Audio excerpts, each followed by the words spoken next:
In a classic 1942 experiment, American psychologist Abraham Lutyens asked volunteers to do some basic math by picturing water jugs in their mind. Given 3 empty containers, for example, each with a different capacity, 21, 127, and 3 units of water, the participants had to figure out how to transfer liquid between the containers to measure out precisely 100 units. They could fill and empty each jug as many times as they wanted, but they had to fill the vessels to their limits. The solution was to first fill the second jug to its capacity of 127 units, then empty it into the first to remove 21 units, leaving 106, and finally to fill the third jug twice to subtract 6 units for a remainder of 100.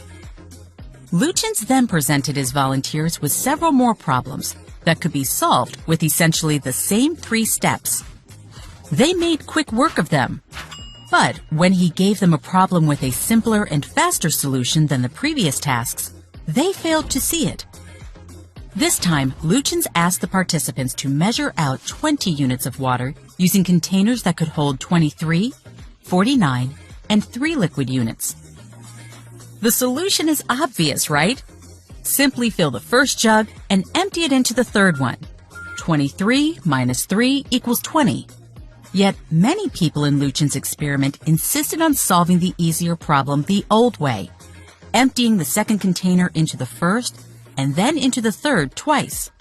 49 minus 23 minus 3 minus 3 equals 20. And when Lutyens gave them a problem that had a 2-step solution, but that couldn't be solved using the 3-step method they'd become accustomed to, they gave up, saying it was impossible. The water jug experiment is one of the most famous examples of the Einstellung effect, the human brain's dogged tendency to stick with a familiar solution to a problem, the one that first comes to mind, and to ignore alternatives. Often, this type of thinking is a useful heuristic. Once you've hit on a successful method of, say, peeling garlic, there's no point in trying various other techniques every time you need a new clove. But unfortunately, this cognitive shortcut sometimes blinds us to other more efficient or appropriate solutions. Building on Lutyens' early work, psychologists have replicated the Einstellung effect in many laboratory studies, with both novices and experts exercising a range of mental abilities. Since at least the early 1990s, they've recruited chess players of varying skill levels, from amateur to grandmaster. For instance, Merim Bilalić, a professor of cognitive psychology at the University of Northumbria at Newcastle, and Peter McLeod, an emeritus fellow at Queen's College at the University of Oxford, and chair of the Oxford Foundation for Theoretical Neuroscience and Artificial Intelligence, provided expert chess players with scenarios in which they could accomplish a checkmate using a well-known sequence called smothered mate. In this 5-step maneuver, the queen is sacrificed to draw one of the opponent's pieces onto a square to block off the king's escape route. The players also had the option to checkmate the king in just 3 moves, with a much less familiar sequence. But as in Lutyens' water jug studies, most of the players failed to find the more efficient solution. Some said they'd found the smothered mate solution and insisted they were searching for a shorter one to no avail. But the verbal reports offered no insight into why they couldn't find the swifter solution. So in 2007, Bilalić and McLeod decided to try something a little more objective, tracking eye movements with an infrared camera.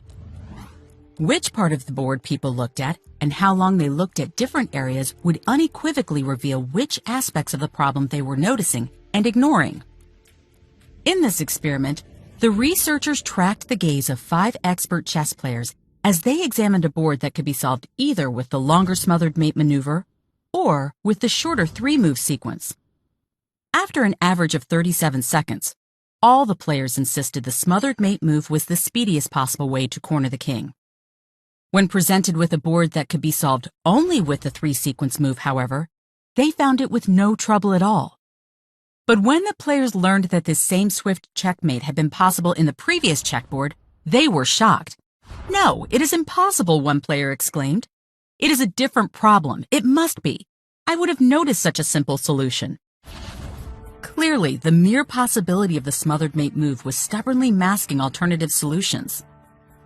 In fact, the Einstellung effect was powerful enough to temporarily lower expert chess masters to the level of much weaker players.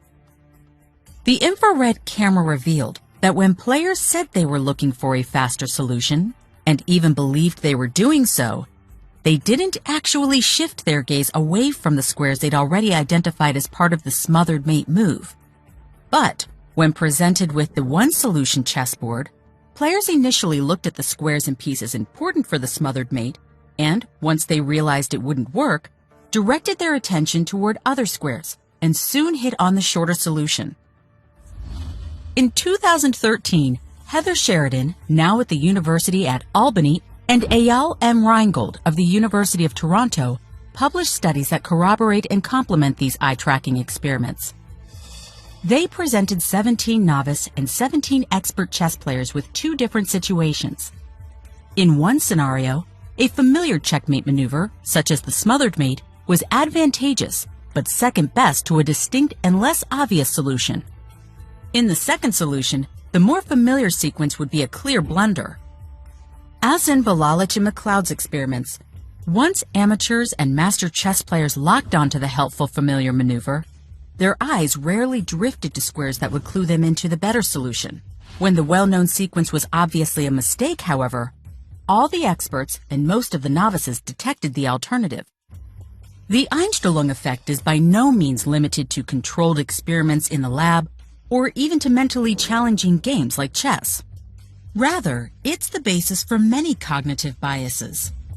English philosopher, scientist, and essayist Francis Bacon was especially eloquent about one of the most common forms of cognitive bias in his 1620 book, Novum Organum. The human understanding, when it has once adopted an opinion, draws all things else to support and agree with it. And though there be a greater number and weight of instances to be found on the other side, yet these it either neglects or despises, or else by some distinction sets aside and rejects. The first conclusion colors and brings into conformity with itself all that comes after. In the 1960s, English psychologist Peter Wason gave this a name: confirmation bias. In controlled experiments, he demonstrated that even when people attempt to test theories in an objective way, they tend to seek evidence that confirms their ideas and to ignore anything that contradicts them. In The Mismeasure of Man, for example, Stephen Jay Gould of Harvard University reanalyzed data cited by researchers trying to estimate the relative intelligence of different racial groups, social classes, and sexes by measuring the volume of their skulls or weighing their brains on the assumption that intelligence was correlated with brain size. Gould uncovered massive data distortion. On discovering that French brains were on average smaller than their German counterparts, French neurologist Paul Broca explained away the discrepancy as a result of the difference in average body size between citizens of the two nations. After all, he couldn't accept that the French were less intelligent than the Germans. Yet, when he found that women's brains were smaller than men's, he didn't apply the same correction for body size, because he didn't have any problem with the idea that women were less intelligent than men. Somewhat surprisingly, Gould concluded that Broca and others like him weren't as reprehensible as we might think. In most cases, Gould wrote, we can be fairly certain that biases were unknowingly influential and that scientists believed they were pursuing unsullied truth. In other words, just as in the chess experiments, comfortably familiar ideas blinded Broca and his contemporaries to the errors in their reasoning. This is the real danger of the Einstellung effect. We may believe we're thinking in an open-minded way, completely unaware that our brains selectively directing attention away from aspects of our environment that could inspire new thoughts. Anything that doesn't fit the solution or theory we've already accepted gets ignored or discarded. The surreptitious nature of confirmation bias has unfortunate consequences in everyday life, too. For example, when a doctor inherits a patient from another clinician, the original diagnosis can blind him or her to important and contradictory details about the patient's health. Also, jurors begin to decide when someone is innocent or guilty, long before all the evidence has been presented. In turn, their initial impressions of the defendant change how they weigh subsequent evidence and even their memory of evidence they saw before. Likewise, if an interviewer finds a candidate physically attractive, he or she will automatically perceive that person's intelligence and personality in a more positive light, and vice versa. These biases, too, are driven by the Einstellung effect.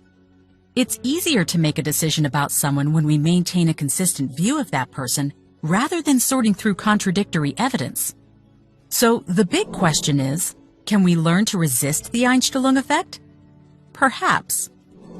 In Bilalić and McLeod's chess experiments and the follow-up experiments by Sheridan and Reingold, some exceptionally skilled players, such as grandmasters, did in fact spot the less obvious optimal solution, even when a slower but more familiar sequence of moves was possible.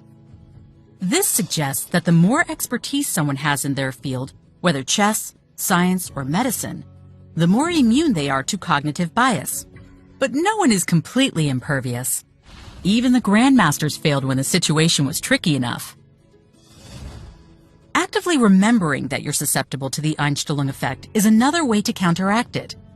When considering the evidence on, say, the relative contribution of man-made and naturally occurring greenhouse gases to global temperature, remember that if you already think you know the answer, you won't judge the evidence objectively.